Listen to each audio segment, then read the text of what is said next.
Halo, Assalamualaikum warahmatullahi wabarakatuh teman-teman semua. Apa kabar teman-teman? Mudah-mudahan teman-teman dalam keadaan baik, sehat, dan tidak kurang satu apapun ya. Amin ya rabbal alamin. Teman-teman, balik lagi dengan aku Haris Budiman di sini teman-teman, dan masih di Budiman's Channel teman-teman. Dan di video kali ini tuh aku pengen ngebahas salah satu topik yang juga aku rasa ini sedang viral-viralnya teman-teman di kalangan kita juga ya. Ini masih bersangkutan dengan arsitektur pastinya teman-teman. Dan ini tuh juga menjadi sebuah dilema aku atau problematik aku juga ketika aku mendapatkan sebuah project-project ya dari klien-klien yang memang seperti ini gitu teman-teman. Nah, kira-kira seperti apa sih teman-teman, atau apa sih yang aku maksudkan ini gitu ya. Nah, sebelum kita masuk ke pembahasan kita itu teman-teman, teman-teman seperti biasa bantu aku dulu tuh bisa mengklik like, comment, dan subscribe di video aku ini teman-teman, dan bisa terus membantu aku mengembangkan channel ini menjadi lebih baik lagi ke depannya teman-teman ya. Oke teman-teman, maksud aku tadi adalah teman-teman, ketika saat ini arsitektur itu sudah dianggap bukan hal yang istimewa gitu. Apalagi untuk desainer atau arsitek yang bersifat ini ya hunian gitu ya.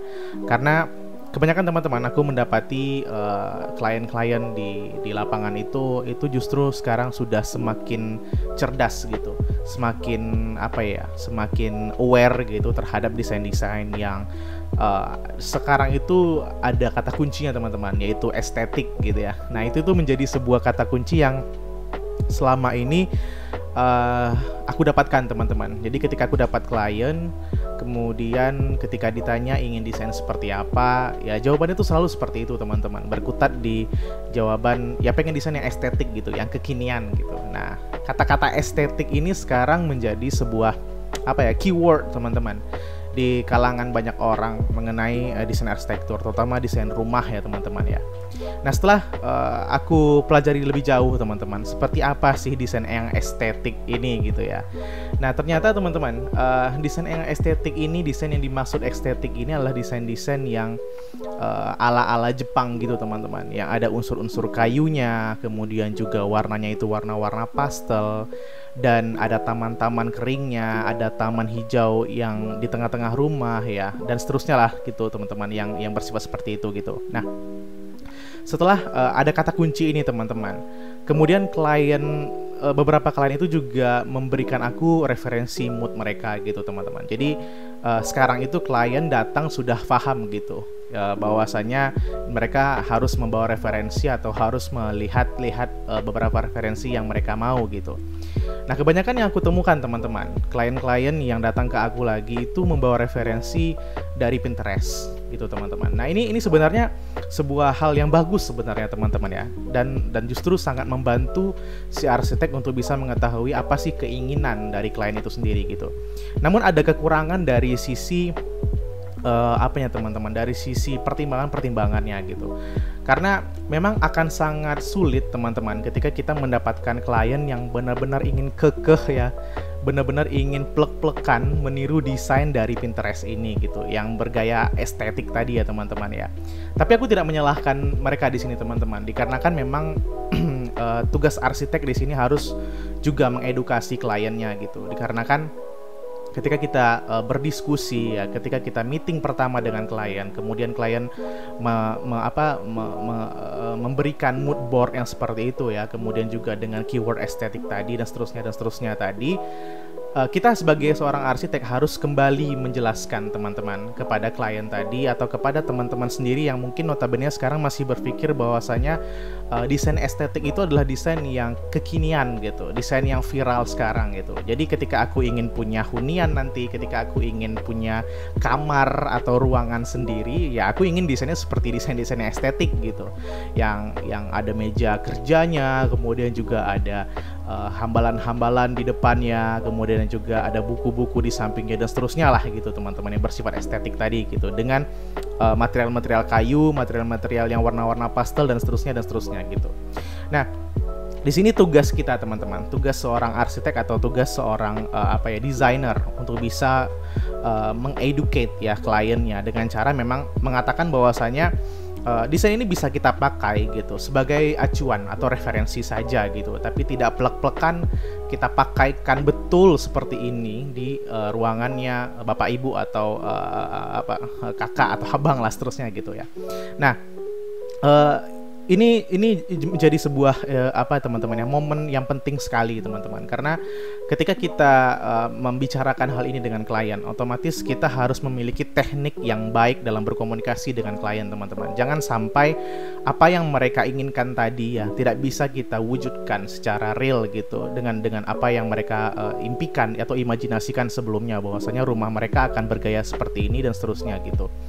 Nah, aku melihat di sini teman-teman, ada sebuah sebuah ruang kosong teman-teman, yang mungkin menjadi hal yang dilupakan gitu ketika klien-klien atau teman-teman sendiri yang memang ingin membuat rumah atau ingin membangun rumah atau bahkan ingin mendesain sebuah ruang kerja, interior, kamar dan seterusnya itu tidak melihat satu sisi ini gitu.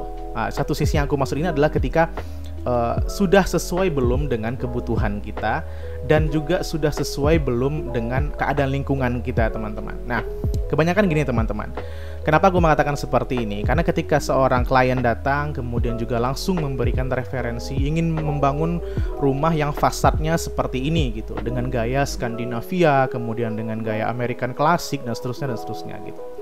Nah, ketika mereka datang dengan gaya seperti ini, kemudian juga ada unsur-unsur ingin terlihat kekinian, modern dan seterusnya gitu.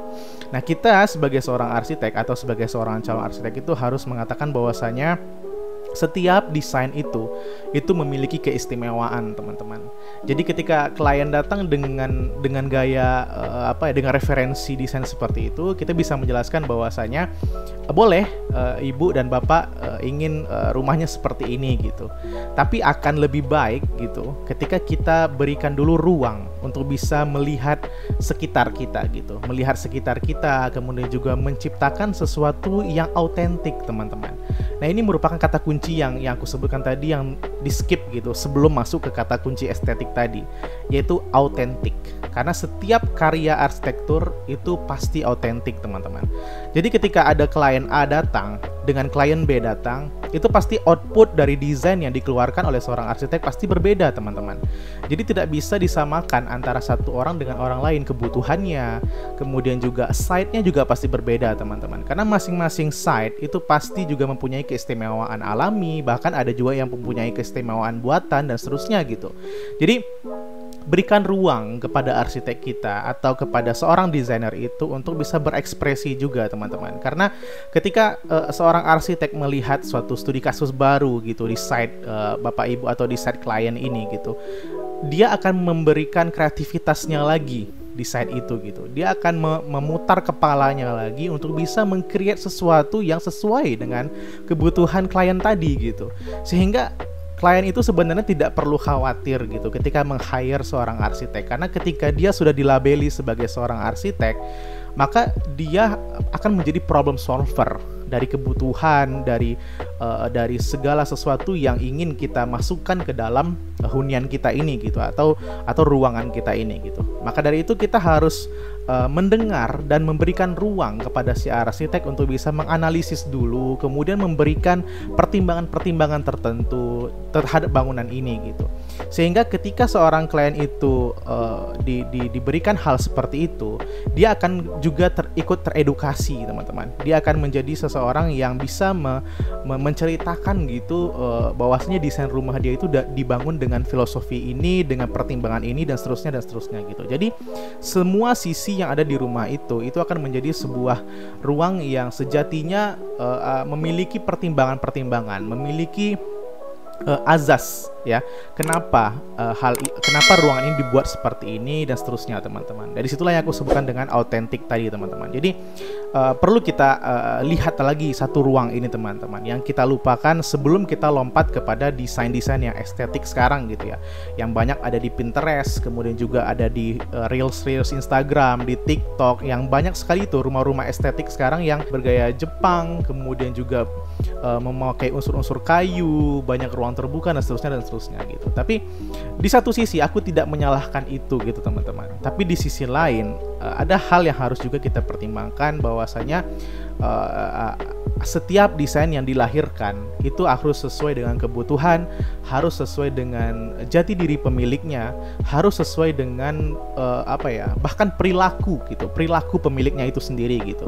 Karena ketika desain itu berbasis itu semua teman-teman, itu akan tercipta authenticity ya, apa istilahnya ya, keaslian gitu dari desain itu gitu, yang tidak akan dimiliki oleh desain lain gitu. Karena setiap pribadi orang itu pasti berbeda-beda kebutuhannya, berbeda-beda sikap dan perilakunya, dan seterusnya gitu. Jadi untuk melahirkan keaslian inilah si arsitek perlu mempertimbangkan beberapa hal sebelum masuk kepada gaya-gaya desain yang estetik, kemudian yang minimalis dan seterusnya tadi gitu teman-teman.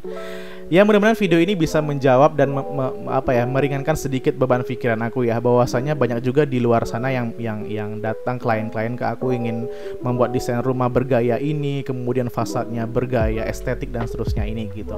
Nah, ini juga harus menjadi hal penting dan poin penting bagi kita sebagai seorang arsitek atau sebagai seorang calon arsitek di luar sana nanti, untuk bisa menyiapkan gitu jawaban-jawaban kepada klien akan kebutuhan klien tadi gitu, sehingga keinginannya atau imajinasinya mengenai desain yang estetik dan minimalis dan seterusnya tadi itu tetap terpenuhi teman-teman.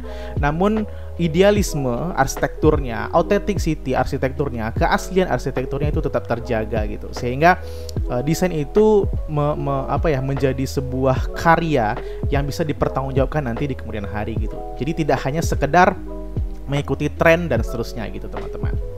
Oke teman-teman, aku rasa itu dulu video aku kali ini teman-teman, dan mudah-mudahan video ini bisa membawa manfaat juga bagi diri aku pribadi dan teman-teman juga di luar sana. Dan tetap dukung aku untuk bisa terus membuat konten-konten yang bersifat arsitektur maupun bersifat desain gitu di channel ini teman-teman. Mudah-mudahan video ini juga bisa membantu teman-teman di luar sana yang memiliki problematik atau konflik batin yang sama dengan aku gitu ya. Oke teman-teman, thank you so much for watching teman-teman. Keep positive, smile kreatif, dan jangan lupa klik like, comment, dan subscribe di video aku ini. Sampai jumpa di video aku selanjutnya.